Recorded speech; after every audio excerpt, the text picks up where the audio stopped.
I think if I hear you call me Becky one more time, six-pack, I'm gonna pop your tops. All six of them. Who are you?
Hey, this is Matt once again. Welcome back to another review. This is another Patreon review, this time for Eugene. What are my thoughts on Eternal Sunshine of the Spotless Mind? Now, if anyone's ever interested in requesting pretty much any type of video, review, movie topic, you just send the request either directly to my PayPal or join me on my Patreon. Both links are down below in the info box. But I enjoy this film. I saw this in the theater back in the day, now that I remember, and I always thought this was very imaginative, heartfelt, shows what you can do with a motion picture because it's very creative.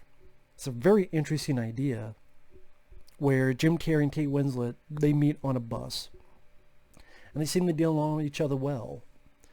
And then we come to find out that they did know each other. They did have a relationship for years, but Kate Winslet, like, the relationship was falling apart, and there's this procedure where you can erase the memory you have of someone else. So Kate Winslet had her memories erased of Jim Carrey. Then Jim Carrey found out about this, and then he decides to get his memories erased of her. And people that help him out are people like Elijah, I think it's Elijah Wood, as well as Mark Ruffalo. Then Kirsten Dunst joins there, and they try to do a little bit of story with that, with like Elijah Wood. He fell in love with Kate Winslet during their meeting, so he's trying to go out with her. And then Mark Ruffalo tries to get with Kirsten Dunst, but Kirsten Dunst loves this older doctor. I wasn't really that interested with that storyline. I get they were doing with that, but that's the lesser portion of the movie to me. The bigger portion, the more important portion, is when we're inside Jim Carrey's mind. And because you're in the mind, the director is able to do a lot of visually creative things where characters can pop up whenever they want. You be in whatever memory you want, showcasing the deletion of these memories from the newest to the oldest. So then you see like them angry at each other, him and Carrey and Kate Winslet, how much they despise each other and how things went wrong.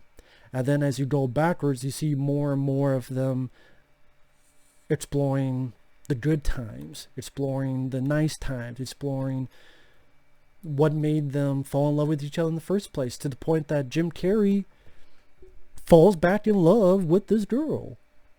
And so in the middle, he's yelling and begging for him to stop, but of course they can't hear him. And it keeps going. And he's trying so desperately to keep this memory alive, to the point of literally dragging a memory of Kate Winslet around as people and things and objects disappear. And it makes some very interesting visual motifs.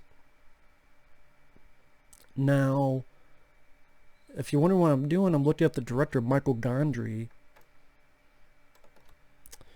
He went on to do Beat Time Rewind, The Green Hornet. Fuck. I forgot that. I forgot this is the same guy that did The Green Hornet. Oh, man.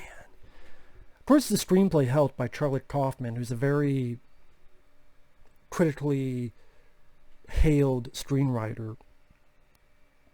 And the script works very well. And Jim Carrey does a good job. He's playing more of a shy character, while Kate Winslet's more of a free spirit. You have other recognizable people there, like David Cross, who plays one of Jim Carrey's buddies.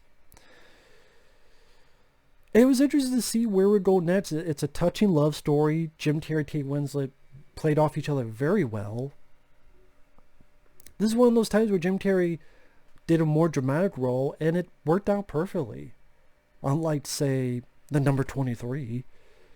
But this is when Jim Carrey wanted to do more roles like that. He did The Truman Show, which I love. He did this movie. And yeah, it's just a very imaginative way of telling a love story. Like, in a way, you're telling in reverse to see the worst parts and then their better parts.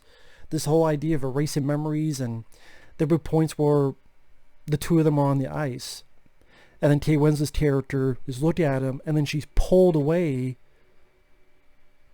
She's not doing anything, but the whole body's pulled away. Or they're both under the covers, and then Jim Carrey keeps moving, and like the covers are so exceptionally large. It's like he's like the scene in Wes Craven's New Nightmare when Heather Langenkamp went under, and is Jim Carrey going to go into Freddy World next? But the way the chases are done, and they're running and then people just disappearing, or how he's trying to hide the memory of Kate Winslet in his older childhood memories. So it's him the size of a baby, and so he's walking around while Kate Winslet is normal size. But even that doesn't work out.